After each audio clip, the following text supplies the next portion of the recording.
자, 이번 수업은 산화와 환원에 대해 알아보도록 하자. 산화는 산소를 얻거나 전자를 잃는 반응을 말하며 반대 가정은 환원으로 산소를 잃거나 전자를 얻는 반응을 의미한다. 이런 산화와 환원 반응은 항상 동시에 일어나게 된다. 먼저 산소 이동에 의한 산화-환원 반응을 살펴보자. 산화구리와 탄소가 반응하여 이산화탄소와 구리가 생성되는 반응에서 탄소는 산소를 얻었으므로 산화했고 산화구리의 구리는 산소를 잃었으므로 환원했다는 것을 알 수 있다. 탄소처럼 스스로 산화하면서 다른 물질을 환원시키는 물질은 환원제, 산화구리와 같이 스스로는 환원하면서 다른 물질을 산화시키는 물질은 산화제라고 한다. 간단하게 스스로 산화하는 물질은 환원제, 환원하는 물질은 산화제가 된다. 다음은 전자 이동에 의한 산화-환원 반응을 살펴보자. 질산은과 구리가 반응하여 질산구리와 은이 생성되는 반응에서 반응 전 은은 양이온 상태로 질산이온과 결합하고 있으며 구리는 원자 상태이지만 반응 후 구리는 양이온, 은이온은 원자로 전환된다. 이때 구리 원자는 전자를 잃고 양이온이 되었으므로 산화했고 은은 양이온 상태에서 전자를 얻어 원자 상태가 되었으므로 환원했으며 구리는 환원제, 질산은은 산화제로 작용했다는 것을 알 수 있다. 자, 이번 수업은 전자 이동으로 일어나는 금속의 산화-환원 반응을 살펴보자. 질산은 수용액과 구리가 반응해서 질산구리와 은이 생성되는 반응식에서 반응 전 질산은은 이온 결합 물질이므로 은은 양이온 상태, 구리는 원자 상태이지만 반응 후 구리는 양이온이 되어 질산이온과 결합하고 은은 원자 상태로 바뀌게 된다. 이때 구리는 원자 상태에서 전자를 잃고 양이온이 되었으므로 산화했고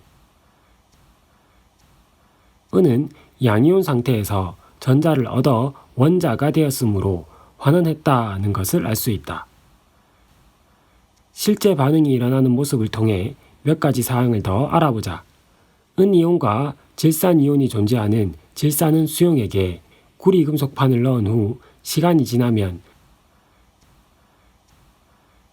금속판의 구리 원자는 전자를 잃어 구리 이온이 되고 은이온은 구리가 내어놓은 전자를 얻어 은 원자가 되면서 구리 금속판 표면으로 석출된다.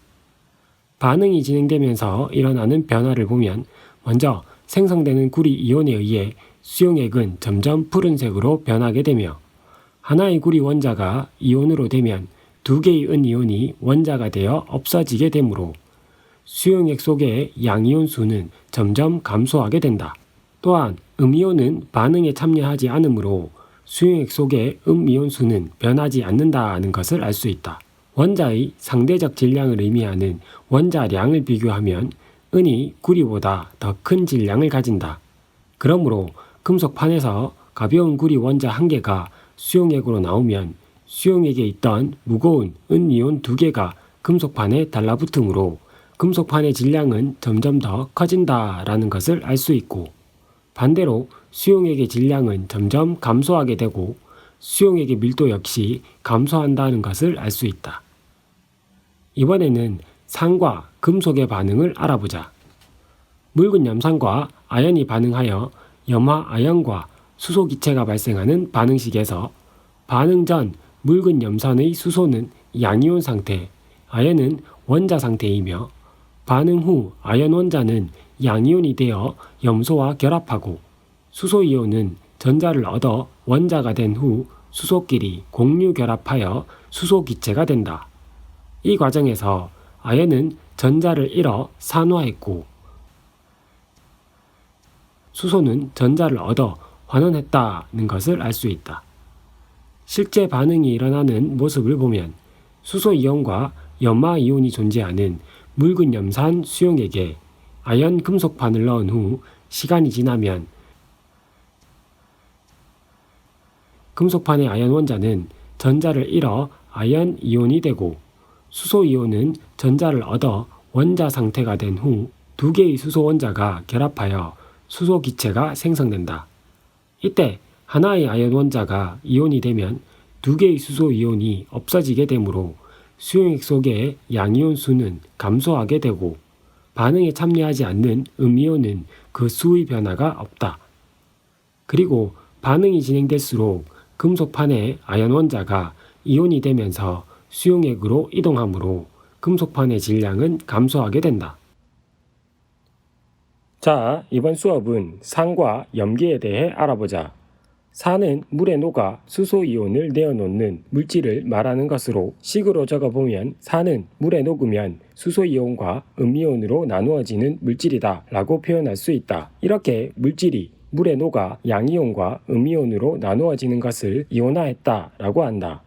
대표적 산인 염산은 물에 녹으면 수소이온과 염화이온으로 이온화하고 질산도 마찬가지로 수소이온과 질산이온으로 이온화한다. 황산은 물에 녹으면 수소이온 2개와 황산이온으로 이온화하고 탄산 역시 물에 녹으면 수소이온 2개와 탄산이온으로 이온화한다. 아세트산은 아세트산 분자 맨 끝에 있는 수소가 수소이온이 되고 나머지가 아세트산 이온으로 이온화한다. 산의 공통적인 성질은 양이온, 즉 수소이온에 의해 나타나고 산마다 각기 다른 성질, 특이성은 음이온에 의해 나타나게 된다. 모든 산성 물질은 먹으면 신맛이 나고 물에 녹아 양이온과 음이온으로 이온화하므로 물에 전기가 흐를 수 있게 하는 전해질로 작용한다. pH는 7보다 작으며 특정 물질과 반응하면 기체가 발생하는데 금속과 반응하면 수소기체, 달걀 껍데기, 조개 껍질, 석회암과 같은 탄산칼슘과 반응하면 이산화탄소 기체가 발생한다. 염기는 물에 녹아 수산화이온을 내어놓는 물질을 말하며 식으로 적어보면 염기는 물에 녹으면 양이온과 수산화이온으로 이온화하는 물질이다 라고 표현할 수 있다. 대표적 염기인 수산화나트륨은 물에 녹으면 나트륨이온과 수산화이온으로 이온화하고 수산화칼륨 역시 칼륨이온과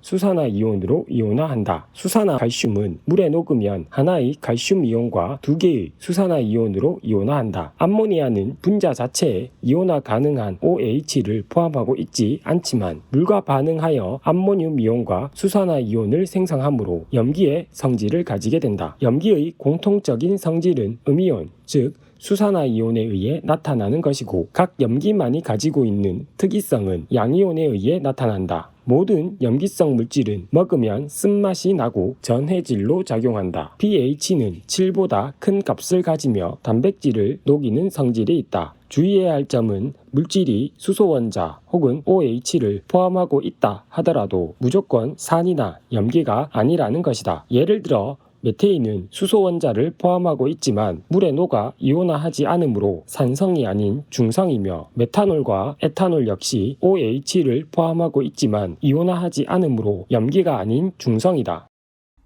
자, 이번 수업은 지시약과 pH에 대해 정리해보자.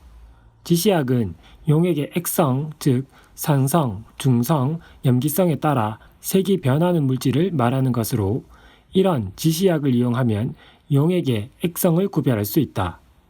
대표적 지시약인 페놀프탈레인 용액, 메틸 오렌지 용액, BTB 용액, 리트머스 종이의 액성에 따른 색 변화를 살펴보자.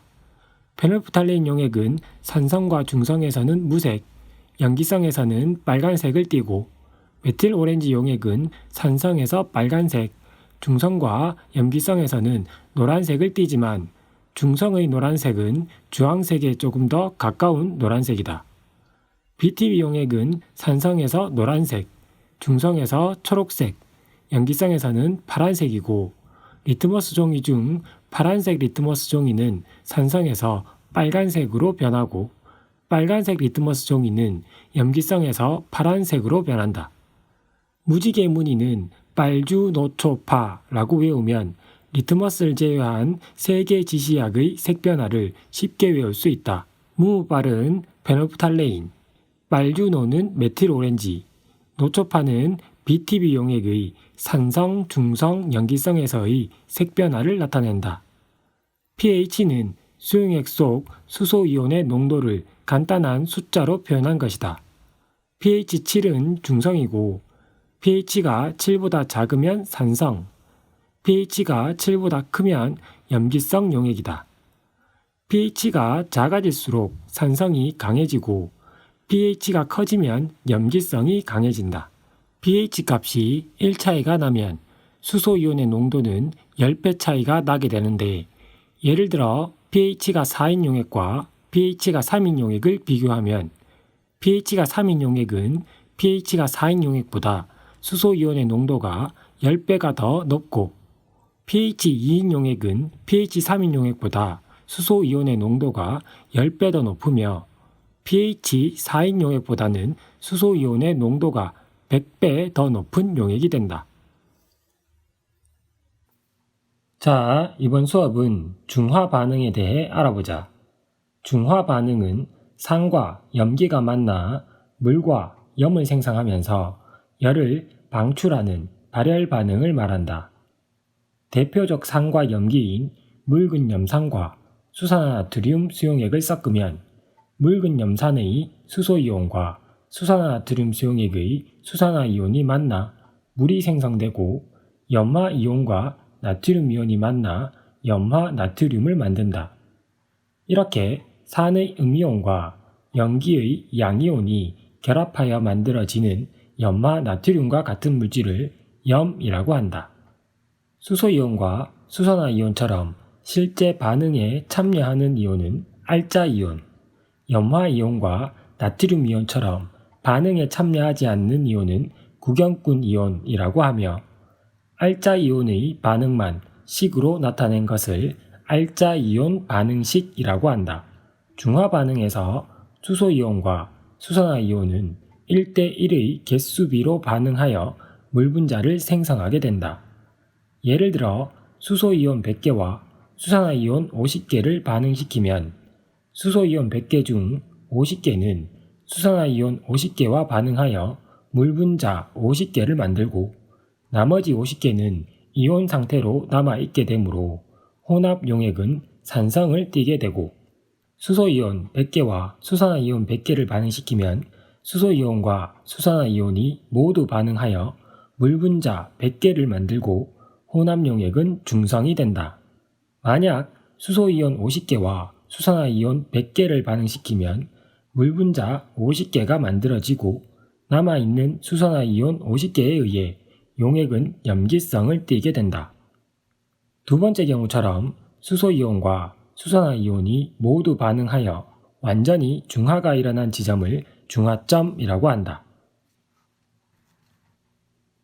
묽은 염산 100ml에 같은 농도의 수산화나트륨 수용액을 50ml씩 넣으면서 일어나는 변화를 살펴보자. 처음 묽은 염산 100ml에 수소이온과 염화이온이 각각 2개씩 있다라고 가정하면 수산화나트륨 수용액 50ml 속에는 나트륨이온과 수산화이온이 각각 1개씩 존재하게 된다.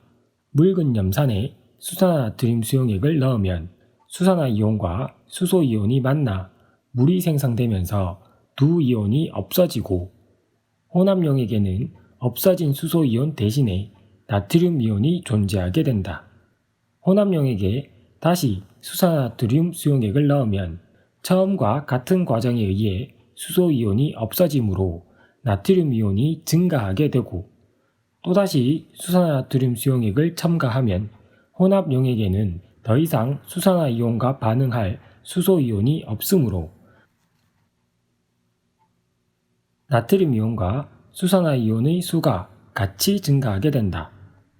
두 번째 혼합용액은 수소이온이 존재하므로 산성, 세 번째 혼합용액에는 수소이온과 수산화이온이 모두 존재하지 않으므로 중성이고, 네 번째 혼합용액은 수산화이온이 존재하므로 염기성 용액임을 알 수 있다.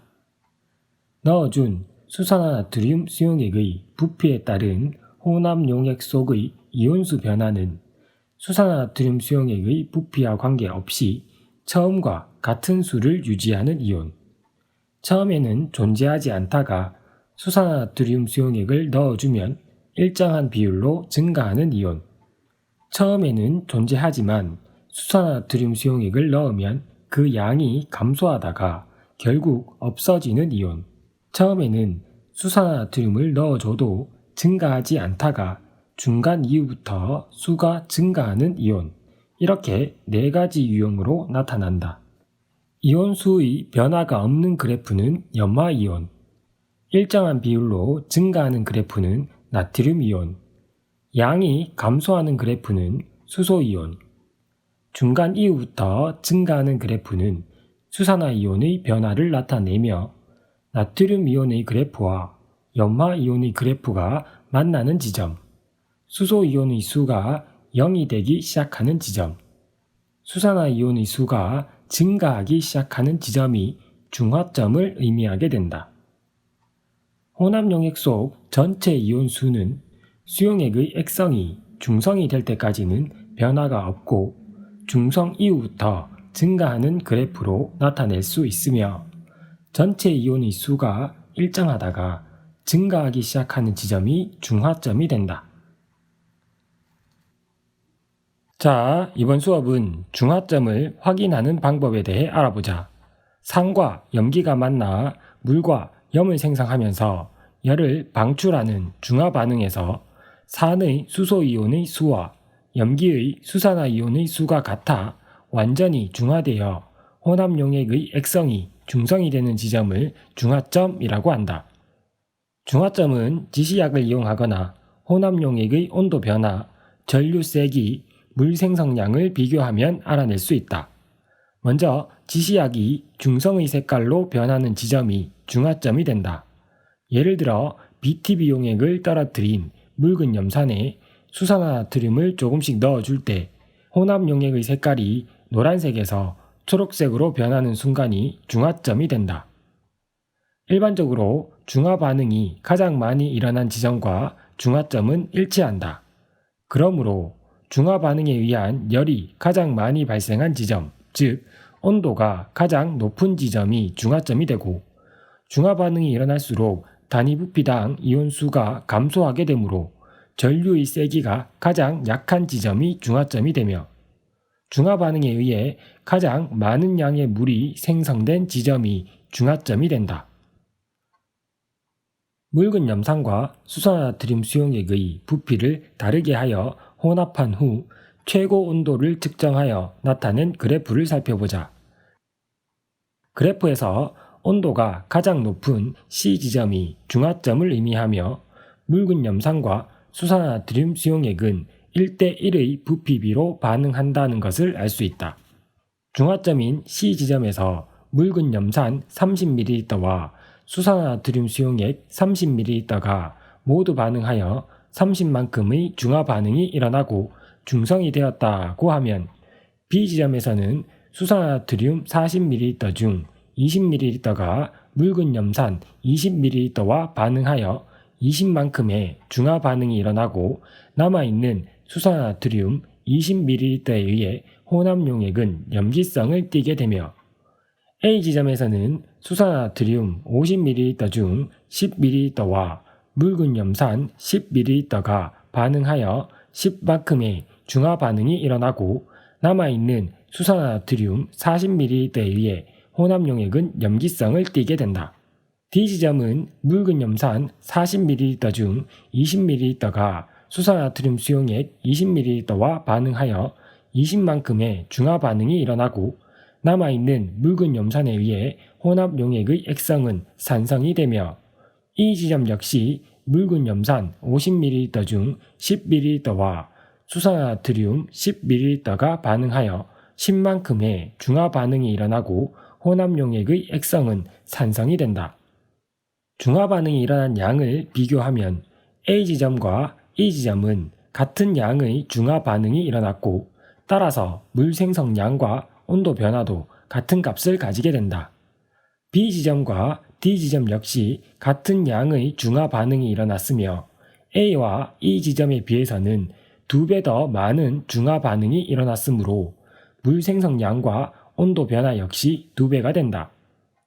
중화점인 C 지점은 가장 많은 중화 반응이 일어났고 물 생성량과 온도 변화도 가장 높은 값을 가지게 된다.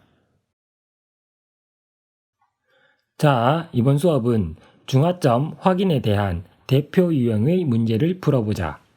같은 농도와 온도의 묽은 염산과 수산화칼륨 수용액을 서로 다른 부피로 혼합한 후 각 혼합용액의 최고 온도를 나타낸 그래프를 분석하는 문제이다. 먼저 온도가 가장 높은 지점인 C 지점이 중하점이 되고 묽은 염산과 수산화칼륨 수용액은 1대1의 부피 비로 반응함을 알 수 있다.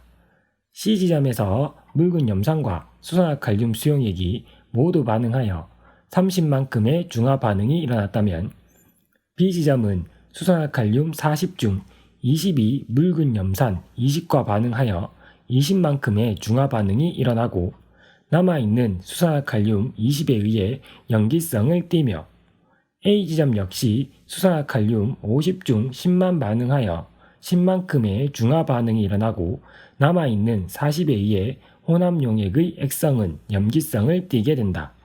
D 지점은 묽은 염산 40 중 20이 수산화칼륨 20과 반응하여 20만큼의 중화 반응이 일어나고 남아있는 묽은 염산 20에 의해 산성을 띠며 이 지점도 묽은 염산 50 중 10만 반응하여 10만큼의 중화 반응이 일어나고 남아있는 40에 의해 혼합용액은 산성을 띠게 된다.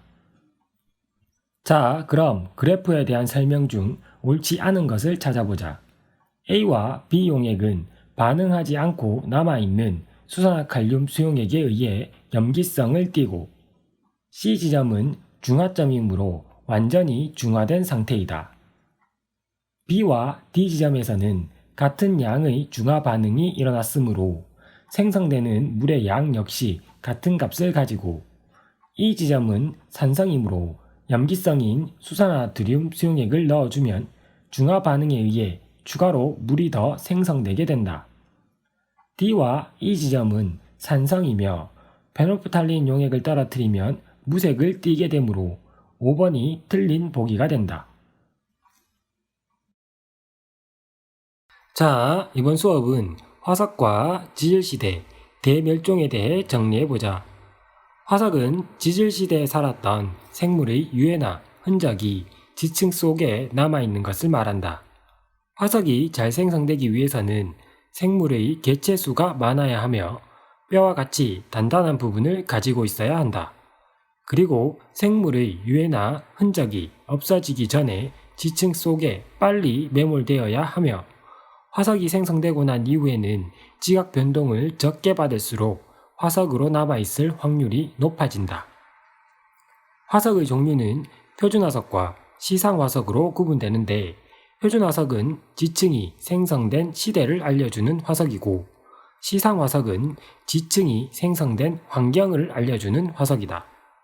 표준화석은 넓은 면적에 분포하고 짧은 기간 동안 생존했던 생물의 화석이 이용 가치가 높고 시상화석은 좁은 면적에 분포하고 긴 기간 동안 생존했던 생물의 화석을 주로 이용한다. 생물의 분포 면적과 생존 기간을 나타낸 그림에서는 분포 면적이 넓고 생존 기간이 짧은 생물이 표준화석, 분포 면적은 좁고 생존 기간이 긴 생물은 시상화석을 나타낸다. 표준화석의 예로는 삼엽충, 갑주어, 공룡, 암모나이트, 매머드, 화폐석이 있으며 삼엽충과 갑주어는 고생대, 공룡과 암모나이트는 중생대, 매머드와 화폐석은 신생대를 대표하는 화석이다. 시상화석의 예로는 고사리와 산호가 있으며 고사리는 따뜻하고 습한 육지 환경을, 산호는 따뜻하고 얕은 바다 환경을 알려준다. 지질시대는 지구 탄생부터 현재까지의 시간을 말하며 화석 변화나 부정합을 기준으로 선 감브리아대, 고생대, 중생대, 신생대로 구분된다. 지질시대의 상대적 길이는 선 감브리아대가 가장 길고 고생대, 중생대, 신생대로 갈수록 짧아진다. 선 감브리아대에는 생물의 개체수가 적고 단단한 부분이 없어 화석이 생성되기가 힘들고 화석이 생성되었더라도 오랜 시간 동안 지각 변동을 받았기 때문에 선 감브리아대의 화석은 거의 발견되지 않는다. 대멸종은 대부분의 생물종이 사라지고 살아남은 생물종도 개체수가 급격히 감소하는 것을 말한다. 지질시대 중 총 5번의 대멸종이 있었으며 그중 고생대 말과 중생대 말에 큰 규모의 대멸종이 일어났다. 고생대 말에 일어난 대멸종은 지질시대 중 가장 큰 규모의 대멸종으로 판게아 형성에 의한 서식지 감소가 가장 큰 원인이고, 중생대 말에 일어난 대멸종은 소행성 충돌과 화산 폭발에 의한 기온 하강이 원인이 되어 발생했다. 대멸종 이후 살아남은 생물은 새로운 환경에 적응하여 다양한 생물로 진화하면서 다양성이 증가하였고, 이런 과정을 반복하면서 오늘날과 같은 다양한 생물이 존재하게 되었다. 자, 이번 수업은 지질시대의 환경과 생물에 대해 정리해보자. 지질시대는 크게 선캄브리아대, 고생대, 중생대, 신생대로 구분되며, 선캄브리아대와 고생대는 대체적으로 온난했으며 말기에는 빙하기가 있었다. 중생대는 지질시대 중 유일하게 빙하기가 없었던 시대이고, 신생대에는 여러 번의 빙하기와 간빙기가 반복되었다. 선캄브리아 시대에는 최초의 생명체가 바다에서 등장하였고, 남조류처럼 광합성을 하는 세균에 의해 대기 중으로 산소가 방출되었으며 해파리와 해면과 같은 생물들이 번성하였다. 남조류의 흔적은 스트로마 돌라이트로 남아있고, 해면과 해파리의 화석구는 에디아카라 지역에서 발견되고 있다. 고생대에는 오존층이 형성되어 자외선이 차단되고 육상생물이 등장하게 되었다.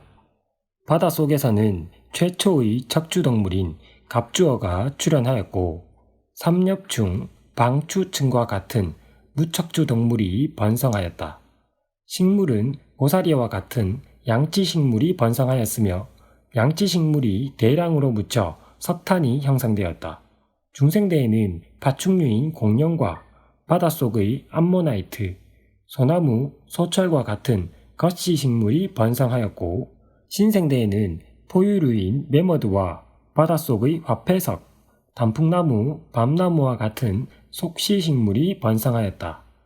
선캄브리아 시대의 생물들과 갑주어, 삼엽충, 방추층, 암모나이트, 화폐석은 바다에 살았던 생물들이고, 양치식물, 거시식물, 속시식물과 공룡, 매머드는 육지에 살았던 생물들이다. 선캄브리아 시대에는 화석이 거의 발견되지 않기 때문에 정확한 수륙 분포를 알기 힘들고, 고생대 말기에는 여러 개로 흩어져 있던 대륙이 하나로 뭉쳐 판게아를 형성하였다. 중생대에는 판게아가 분리되면서 대서양, 인도양, 로키산맥, 안데스 산맥이 형성되기 시작하였으며, 신생대에 이르러서 현재와 같은 수륙 분포가 완성되었고, 히말라야 산맥, 알프스 산맥이 형성되었다. 자, 이번 수업은 변이와 자연선택설에 대해 알아보자. 변이는 같은 종에 속한 개체들 사이에 나타나는 형질 차이를 말하는 것으로, 변이의 종류는 크게 유전적 변이와 비유전적 변이로 나눌 수 있다. 유전적 변이는 개체가 가지고 있는 유전자의 차이로 인해 나타나며 자손에게 유전되는 변이로 진화의 원동력이 된다. 비유전적 변이는 환경의 차이에 의해 나타나는 변이로 자손에게 유전되지 않는다. 앵무새의 깃털색이 개체마다 조금씩 다른 것, 무당벌레의 날개 색이나 무늬가 다양한 것, 달팽이 껍데기의 모양이 개체마다 다른 것, 사람의 피부색이나 머리카락의 모양이 서로 다른 것 등은 모두 유전적 변이의 예이며, 보디빌더의 큰 근육이나 카렌족의 긴 목은 비유전적 변이의 예이다. 변이의 원인은 돌연변이와 유성생식이 있는데, 돌연변이는 DNA의 변화가 생겨 새로운 형질이 나타나는 것을 말하고, 유성생식은 생물들이 생식세포를 만들고 결합하는 과정에서 다양한 유전자 조합이 일어나는 것을 말한다. 예를 들어 빨간색 딱정벌레만 있는 무리 속에서 갑자기 초록색 딱정벌레가 나타나는 경우는 돌연변이에 의해 변이가 나타난 것이고, 흰 털을 가진 개와 검은 털을 가진 개 사이에 얼룩무늬의 강아지가 태어난 것은 유성생식에 의해 변이가 나타난 것이다. 다음은 진화를 설명하는 핵심 원리인 다윈의 자연선택설에 대해 알아보자. 자연선택은 주어진 환경에 유리한 형질을 가진 개체가 오래 살아남아 더 많은 자손을 남긴다라는 것이다. 이러한 자연선택에 의해 진화가 일어나는 과정을 보면 생물들은 주어진 환경에서 살아남을 수 있는 것보다 더 많은 자손을 생산하고 자손들은 서로 조금씩 다른 형질, 즉 변이가 존재한다. 다양한 변이를 가진 개체들이 살아남기 위해 경쟁하게 되고 이 중 환경에 적합한 변이를 가진 개체가 살아남아 더 많은 자손을 남기게 되는 자연선택이 일어나게 된다. 그리고 이런 자연선택의 누적으로 진화를 설명하는 것이 다윈의 자연선택설이다. 자연선택설이 발표될 당시에는 유전자에 대한 개념이 밝혀지지 않았기 때문에 자손들에게서 나타나는 변이의 원인과 부모의 형질이 자손에게 유전되는 과정을 명확하게 설명하지 못했다라는 한계점이 존재한다. 이후 여러 과학자들에 의해 유전자의 개념이 밝혀지고 자연선택설은 진화를 설명하는 핵심 원리로 인정받게 되었으며 과학과 사회 전반에 걸쳐 큰 영향을 미쳤다. 먼저 과학계에서는 진화적 관점에서 생물 분류를 시작하게 되었고 유전학과 분자생물학 등의 학문 발전에 영향을 미쳤다. 또 경쟁 기반의 자본주의 발달에 영향을 주었고 제국주의, 식민주의, 인종차별을 정당화하는 데 악용되었다. 자, 이번 수업은 자연선택에 의한 진화에 대해 알아보자. 먼저 핀치의 진화를 살펴보면 다양한 변이를 가진 같은 종의 핀치 새들이 갈라파고스 군도의 각 섬에 날아와 서식하게 되었는데 각 섬마다 핀치가 먹을 수 있는 먹이의 종류가 달랐고 먹이를 잘 먹을 수 있는 변이를 가진 핀치 새가 자연선택되었다. 이 과정이 오랫동안 반복되면서 각 섬의 핀치 새는 부리 모양이 서로 다른 생물종으로 진화하게 되었다. 다시 말해 짧고 단단한 부리의 핀치, 크고 두꺼운 부리의 핀치 등 여러 변이를 가진 핀치가 곤충이 많은 섬, 크고 두꺼운 씨앗이 많은 섬 등으로 이주하여 서식하게 되었는데 곤충이 많은 섬에서는 곤충을 먹는 데 유리한 짧고 단단한 부리의 핀치가 자연선택되었고 크고 두꺼운 씨앗이 많은 섬에서는 두꺼운 부리의 핀치가 자연선택되어 결국 곤충이 많은 섬에서는 짧고 단단한 부리의 핀치가 씨앗이 많은 섬에서는 두꺼운 부리의 핀치가 등장하게 되었다는 것이다. 다음은 납모양 적혈구 유전자의 빈도 변화에 대해 살펴보자. 납모양 적혈구는 모양이 낫처럼 생긴 적혈구를 말하는 것으로 정상 적혈구에 비해 산소 운반 능력이 떨어져 악성 빈혈을 유발한다. 일반적으로는 생존에 불리하게 작용하므로 자연선택되지 않는다. 하지만 납모양 적혈구는 말라리아에 대한 저항성을 가지고 있어 말라리아가 많이 발생하는 아프리카 일부 지역에서는 생존에 유리하게 작용하여 자연선택되어지고 납모양 적혈구 유전자를 가진 사람의 비율이 다른 지역에 비해 높게 나타난다. 즉, 자연선택은 항상 우수한 형질이 선택되는 것이 아니고 주어진 환경에 적합한 변이가 자연선택된다는 것을 알 수 있다. 마지막으로 항생제 내성 세균의 자연선택에 대해 살펴보자. 세균 중 일부는 변이에 의해 항생제에 대한 내성을 가지고 있다.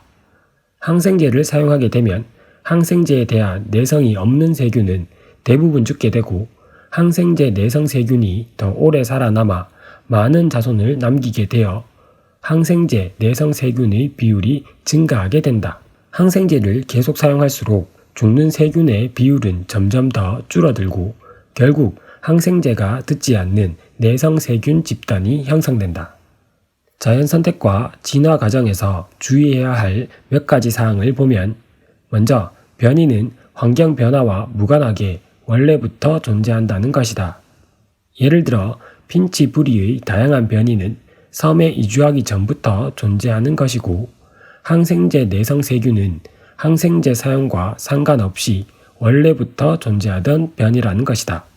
두 번째는 자연선택된 변이의 개체수 증가의 원인은 생식 능력의 증가나 증식 속도 증가가 아니라는 것이다.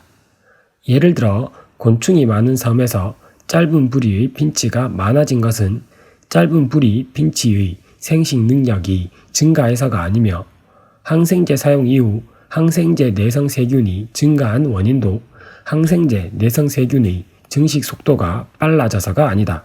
마지막으로 진화는 대부분 오랜 시간 동안 여러 세대에 걸쳐 진행되지만 급격한 환경 변화가 일어나는 경우 단기간에 일어나기도 한다는 것이다.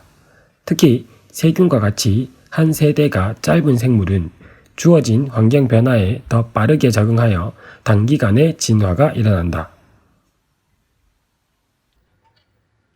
자, 이번 수업은 생물 다양성에 대해 알아보자. 생물 다양성은 일정한 지역 내에 존재하는 생물의 다양한 정도를 말하며 이때 생물은 식물이나 동물뿐 아니라 곰팡이, 세균 등 모든 생물을 포함하는 의미이다. 생물 다양성은 유전적 다양성, 종 다양성, 생태계 다양성을 모두 포함하는 개념으로 유전적 다양성은 같은 종 내의 형질 혹은 유전자의 다양한 정도를 의미하며 하나의 형질을 결정하는 유전자의 종류가 많을수록 유전적 다양성이 높고 유전적 다양성이 높은 생물종은 급격한 환경 변화에 적응하여 살아남을 확률이 높아진다. 달팽이 껍질 무늬나 얼룩말의 털 무늬, 무당벌레의 날개색 무늬가 개체마다 다른 것은 유전적 다양성의 대표적인 예이다.